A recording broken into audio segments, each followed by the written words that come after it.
एक जंगल में एक हाथी और एक बकरी रहते थे। दोनों बहुत पक्के दोस्त थे। दोनों साथ में मिलकर हर दिन खाने की तलाश करते और साथ में ही खाते थे।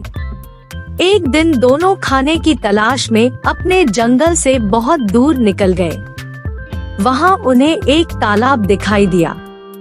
उसी तालाब के किनारे एक बेर का पेड़ था। बेर का पेड़ देखकर हाथी और बकरी बहुत खुश हुए।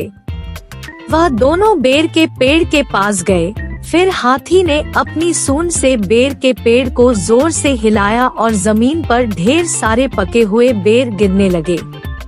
बकरी जल्दी जल्दी गिरे हुए बेरों को इकट्ठा करने लगी। संयोगवश उसी बेर के पेड़ पर एक चिड़िया का घोंसला भी था, जिसमें चिड़िया का एक बच्चा सो रहा था और चिड़िया दाने की खोज में कहीं गई हुई थी। बेर का पेड़ जोर से हिलाने के कारण चिड़िया का बच्चा घोंसले से बाहर तालाब में गिर पड़ा और डूबने लगा। चिड़िया के बच्चे को डूबता हुआ देखकर उसे बचाने के लिए बकरी तालाब में कूद गई, लेकिन बकरी को तैरना नहीं आता था। इस वजह से वह भी तालाब में डूबने लगी। बकरी को डूबता हुआ देखकर हाथी भी तालाब में कूद गया और उसने चिड़िया के बच्चे और बकरी दोनों को डूबने से बचा लिया। इतने में चिड़िया भी वहाँ पर आ गई थी और वह अपने बच्चे को सही सलामत देखकर बहुत खुश हुई। उसने हाथी और बकरी को इसी तालाब और बेर के पेड़ के पास रहने के लिए कहा।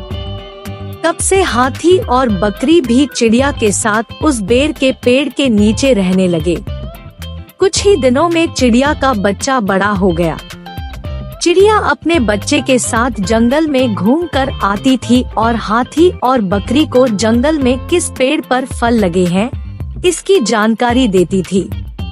इस तरह हाथी, बकरी और चिड़िया मजे में रहते और खाते पीते थे।